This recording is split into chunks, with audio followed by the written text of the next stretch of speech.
Hello friends, ಇವತ್ತು ನಮ್ಮ ಮನೆ ಮದುವೆಯಲ್ಲಿ ನಡೆದಂಥ ಅಕ್ಕಿಬೇಳೆ ಪೂಜೆ ಬಗ್ಗೆ ನೋಡೋಣ. ಈ ಅಕ್ಕಿಬೇಳೆ ಪೂಜೆ ಅಂದರೆ ಅಕ್ಕಿ ಮತ್ತು ಬೇಳೆಯನ್ನು ಪೂಜೆ ಮಾಡ್ತಾಯಿದ್ದೀವಿ. ಇದನ್ನು ಪೂಜೆ ಮಾಡೋ ಇದರ ಹಿನ್ನೆಲೆಯನ್ನು ತಿಳ್ಕೊಳ್ಳೋಣ. ನಾವು ಮದುವೆಗೆ ಬಂಧು ಬಾಂಧವರನ್ನು ಆಹ್ವಾನಿಸಿರ್ತೀವಿ, ಊರಿನ ಬಂಧು ಮಿತ್ರರನ್ನೆಲ್ಲ ಆಹ್ವಾನಿಸಿರ್ತೀವಿ ಮತ್ತು ಸಾಕ್ಷಾತ್ ದೇವತೆಗಳನ್ನು ಆಹ್ವಾನಿಸಿರ್ತೀವಿ.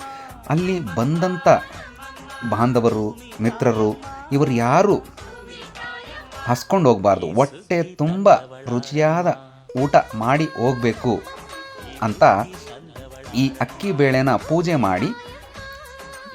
ಮಾಡಿದ ಅಡಿಗೆ ಎಲ್ಲ ಅಕ್ಷಯ ಆಗಲಿ ಅಂತ ದೇವರಲ್ಲಿ ಪ್ರಾರ್ಥನೆ ಮಾಡೋದೇ ಈ ಅಕ್ಕಿ ಬೇಳೆ ಪೂಜೆ ಮಹತ್ವ.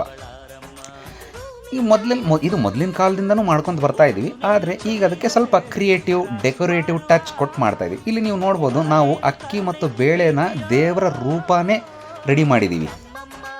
ಜೊತೆಗೆ ನಾವು ಮದುಮಗಳಿಗೆ ಕೊಡಬೇಕಾದಂಥ ದವಸ ಧಾನ್ಯಗಳನ್ನು ಒಂದು ಬಂಡಿಯಲ್ಲಿ, ವಜ್ರ ವೈಡೂರ್ಯ ಚಿನ್ನ ಬೆಳ್ಳಿ ಬಂಗಾರನ ಒಂದು ಬಂಡಿಯಲ್ಲಿ ತುಂಬಿಟ್ಟಿದ್ದೀವಿ. ಒಂದು ಹಳ್ಳಿ ಸೊಗಡಿನ ಒಂದು ಮನೆ ಚಿತ್ರಾನ್ನವನ್ನು ರೆಡಿ ಮಾಡಿದ್ದೀವಿ. ಜೊತೆಗೆ ನೀವು ನೋಡ್ಬೋದು, ಫ್ರೆಶ್ ವೆಜಿಟೇಬಲ್ಸ್ ಎಲ್ಲ ಇಟ್ಟಿದ್ದೀವಿ. ಹಾಗೆ ಇಲ್ಲಿ ಬ್ಯಾಕ್ಗ್ರೌಂಡಲ್ಲಿ ನೋಡ್ಬೋದು, ನಾವು ತಿಮ್ಮಪ್ಪ ಅಂದ ತಕ್ಷಣ ಎಲ್ಲರಿಗೂ ಭಕ್ತಿ ಭಾವ ಹಾಗೆ ಬಂದ್ಬಿಡುತ್ತೆ. ಸೊ ತಿಮ್ಮಪ್ಪನ ಪ್ರತಿರೂಪನೇ ಈ 3 ನಾಮಗಳು, 2 ಬಿಳಿ 1 ಕೆಂಪು, 3 ನಾಮ, ಅದರ ಪ್ರತಿರೂಪನೇ ಇಲ್ಲಿ ಮಾಡಿದ್ದೀವಿ. ಎಲ್ಲ ಮನೆ ಮಂದಿ ಎಲ್ಲ ಸೇರಿಕೊಂಡು ಅಕ್ಕಿ ಬೇಳೆ ಪೂಜೆ ಮಾಡಿ ದೇವರನ್ನು ಆಹ್ವಾನಿಸಿ ಮಾಡಿದ ಅಡುಗೆ ಎಲ್ಲ ಅಕ್ಷಯ ಆಗಲಿ ಅಂತ ದೇವ್ರ ಹತ್ರ ಪ್ರಾರ್ಥನೆ ಮಾಡ್ಕೋತಾ ಇದ್ದೀವಿ.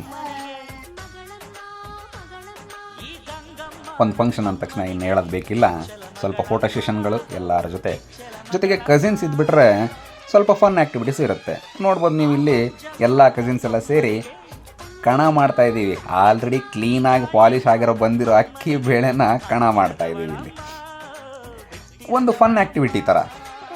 ಇನ್ನು ಮಸ್ತಿ ಕಸಿನ್ಸ್ ಇದ್ದರೆ ಹೇಳೋದೇ ಬೇಕಿಲ್ಲ.